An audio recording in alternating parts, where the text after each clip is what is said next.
Dear students, हम first year biology का bioenergetics का चैप्टर पढ़ रहे हैं। इसका आज हम आखिरी टॉपिक पढ़ेंगे और वो है फोटोसिंथेसिस इन C4 सेल्स।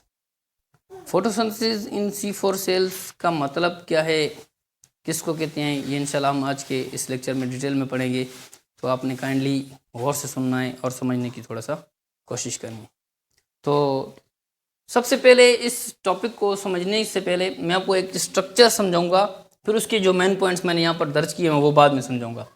तो आइए सबसे पहले स्ट्रक्चर की तरफ चलते हैं कि फोटोसिंथेसिस C4 सेल्स में किस तरह से होती है।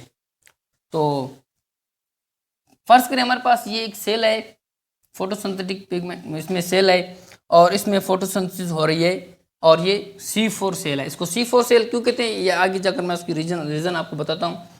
अब जब कार्बन डाइऑक्साइड इन्वायरमेंट में से, एटमॉस्फेयर में से जब जो है कार्बन डाइऑक्साइड दाखिल हो जाएगी तो स्टोमेटा में से जब गुजरेगी इन C4 सेल्स में दाखिल हो जाएगी तो होगा क्या कि यहाँ पर जो है कार्बन डाइऑक्साइड और PEP, phosphoenol pyruvate, 3 carbon compound है।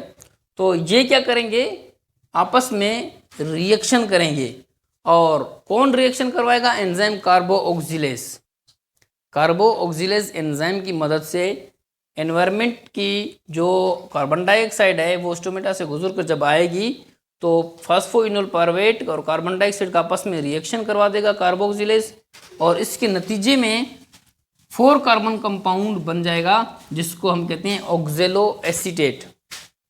4 कार्बन कंपाउंड है और जब ऑक्जेलो एसीटेट 4 कार्बन कंपाउंड बन जाएगा, 4 कार्बन कंपाउंड है, तो इस वजह से हम इसको C4 सेल्स का नाम देते हैं, C4 साइकिल का नाम देते हैं, क्योंकि 4 कार्बन कंपाउंड की फॉर्मेशन हो जाएगी किस में? मीजोफिल सेल्स में। तो इसलिए हम इसको फोटोसिंथेसिस इन C4 साइकिल का नाम देते हैं। साइकिल क्यों कहते हैं? क्योंकि ये रिपीटेड फिनोमिना है, एक दफ़ा से कंप्लीट हो जाएगा फिर दोबारा से रिवर्स हो जाएगा, फिर दोबारा से कार्बन डाइऑक्साइड आएगी एनवायरनमेंट से तो फिर दोबारा से ये साइकिल दोबारा से स्टार्ट हो जाएगा, इसलिए इसको साइकिल का नाम दे। तो रिपीटेड फिनोमिना को जो है क्या कहते हैं? साइकिल का नाम देते हैं। तो ऑक्जेलो एसीटेट की फॉर्मेशन जब हो जाएगी तो ये लेटर ऑन क्या करेगा? It will be converted into malate. ये भी 4 कार्बन कंपाउंड है। तो मेलेट की फॉर्मेशन के बाद ये दाखिल हो जाएगा बीटा शीट जो है शीटेड कॉम्प्लेक्स सेल्स। तो ये बीटा शीटेड सेल्स में दाखिल हो जाएगा। जैसे बीटा शीटेड सेल्स में दाखिल हो जाएगा तो यहाँ पर मेलेट क्या करेगा? मेलेट की जो है फिर यहाँ से कार्बन डाइऑक्साइड की रिमूवल हो जाएगी, मेलेट से कार्बन डाइऑक्साइड की रिमूवल हो जाएगी और साथ साथ जो है ये कन्वर्ट हो जाएगा 3 कार्बन कंपाउंड में, पायरुविक एसिड में। तो 4 कार्बन कंपाउंड था मेलेट, 4 कार्बन कंपाउंड से जब एक कार्बन डाइऑक्साइड का मॉलिक्यूल निकल गया तो इसका मतलब है कि एक कार्बन की रिमूवल हो गई, तो 4 कार्बन से ये 3 कार्बन कंपाउंड में कन्वर्ट हो जाएगा पायरुविक एसिड में। तो पायरुविक एसिड जो है हम ऑलरेडी पढ़ चुके हैं, 3 कार्बन कंपाउंड को कहते हैं। और यहाँ पर जब पायरुविक एसिड में ये कन्वर्ट हो जाएगा तो ये पायरुविक एसिड जो है फिर दोबारा से यहाँ से गुजर कर जो है मीजोफिल सेल्स में दाखिल हो जाएगा।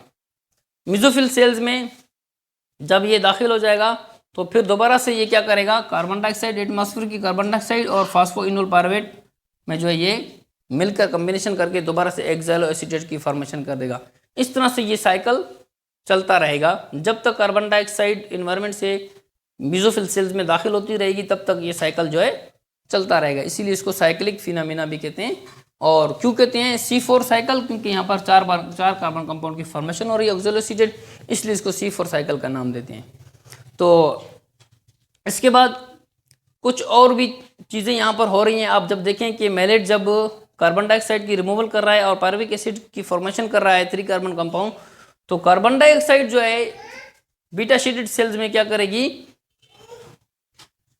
ये जो है रुबिस्को के साथ, राइबोलोज बाइफॉस्फेट के साथ, RUBP के साथ जो है कंबाइन कर जाएगी और यहाँ पर जो एंजाइम होगा वो रुबिस्को होगा।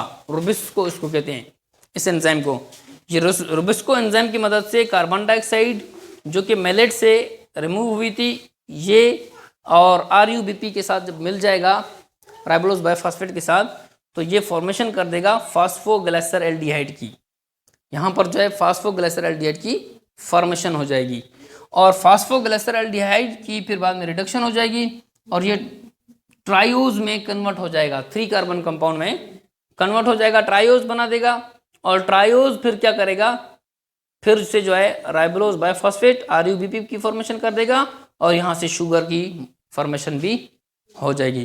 तो इस तरह से जो है ये क्या होता है, फोटोसिंथेसिस इन C4 सेल्स में कैरी होता है।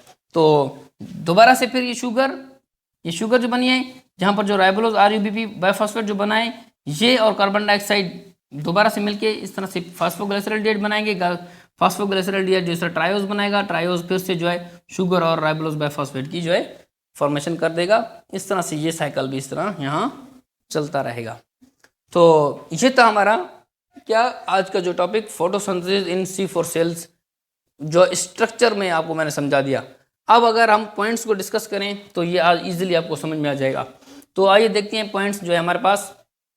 हमारा जो आज का टॉपिक ये 12 है, आल्सो नोन एज, इस साइकिल को दूसरा नाम भी देते हैं हैच स्लेक पाथवे। तो आपने याद रखना है, इसको दूसरा नाम हैच स्लेक पाथवे का नाम भी देते हैं इन C4 साइकिल। ठीक है। In normal process of photosynthesis, आप जब नॉर्मल फोटोसिंथेसिस का प्रोसेस हो रहा होता है तो वहां पर 3 कार्बन कंपाउंड इस्तेमाल होता है PGA। ठीक है। तो अब वहां पर जो है PGA बनेगा, फास्फोग्लिसरॉल्डिहाइड। जब नॉर्मल फोटोसिंथेसिस को हम डिस्कस कर रहे होते हैं तो वहां पर जो है 3 कार्बन कंपाउंड PGA की फॉर्मेशन हो रही होती है। तो यहां पर भी PGA की फॉर्मेशन हो रही है, आपने ये भी याद रखना है। इसके अलावा अब यहां पर जो है जो नॉर्मल प्रोसेस मैंने बताया कि वहां पर 3 कार्बन कंपाउंड की फॉर्मेशन हो रही है, उसको फिर हम इसलिए C3 प्लांट्स का नाम देते हैं। ठीक है। जो नॉर्मल प्लांट्स है जिनमें 3 कार्बन कंपाउंड की फॉर्मेशन हो रही है PGA, इसलिए फिर हम उसको क्या नाम देते हैं, C3 प्लांट्स का नाम देते हैं। अब इनको C4 प्लांट्स भी कह सकते हैं आप, क्यों, क्योंकि यहाँ पर 4 कार्बन कंपाउंड की फॉर्मेशन हो रही है ऑक्सैलोएसीटेट की। यहाँ पर 4 कार्बन कंपाउंड ऑक्सैलोएसीटेट की फॉर्मेशन हो रही है, इसलिए हम इनको C4 प्लांट्स भी कह सकते हैं। तो ये भी आपने पॉइंट याद रखना है। जो नॉर्मल प्लांट होते हैं वहां पर C3 प्लांट्स कहते हैं, क्योंकि वहां पर 3 कार्बन कंपाउंड फास्फोग्लिसरॉल्डिहाइड बन रहा होता है, जबकि यहाँ पर जो है 4 कार्बन कंपाउंड ऑक्सैलोएसीटेट की फॉर्मेशन हो रही होती है। However, there are some plants growing in dry and hot conditions which produce a 4 carbon compound called oxaloacetate। तो नॉर्मल प्लांट में तो C3 कंपाउंड बन रहा होता है, PGA 3 कार्बन कंपाउंड की फॉर्मेशन हो रही है, जबकि कुछ प्लांट्स ऐसे भी होते हैं जो ड्राई कंडीशंस में या फिर हार्ड कंडीशंस में जो है 4 कार्बन कंपाउंड जो है बना रहे होते हैं, और वो क्या है, ऑक्सैलोएसीटेट। ये जो कि मैंने आपको यहाँ पर बताया कि 4 कार्बन कंपाउंड बना रहे होते हैं, और ये कौन से प्लांट्स बनाते हैं, ये हार्ड कंडीशन पे या फिर ड्राई कंडीशंस पे बनाते हैं। इसीलिए फिर हम इन प्लांट्स को जो C4 प्लांट्स का नाम देते हैं। और ये कब होता है, ये डार्क रिएक्शन में होता है। This plants are therefore called C4 plants. तो इस बुनियाद पर हम इन प्लांट्स को C4 प्लांट्स कहते हैं। तो बेसिक डिफरेंस क्या है नॉर्मल फोटोसिंथेसिस और जो है आपका C4 प्लांट्स में, वो ये है कि नॉर्मल फोटोसिंथेसिस पे, नॉर्मल कंडीशंस पे जो है वहाँ पर 3 कार्बन कंपाउंड PGA की फॉर्मेशन हो रही होती है, जबकि यहाँ पर जो है 4 कार्बन कंपाउंड ऑक्सैलोएसीटेट की फॉर्मेशन हो रही है। इसलिए उन प्लांट्स को जो PGA बना रहा होता है 3 कार्बन कंपाउंड, उसको C3 प्लांट्स कहते हैं, जबकि ये जो है 4 कार्बन कंपाउंड जो कंपाउंड की फॉर्मेशन कर रहे हैं, इनको फिर C4 प्लांट्स का नाम रहते हैं। तो it's all about photosynthesis in C3 and C4 plants. तो उम्मीद है कि आपको ये आज का लेक्चर समझ में आ गया होगा। अगर ये लेक्चर समझ में आ गया तो काइंडली मेरे चैनल को लाइक करें, सब्सक्राइब करें और बेल आइकन पर क्लिक करें। Thank you.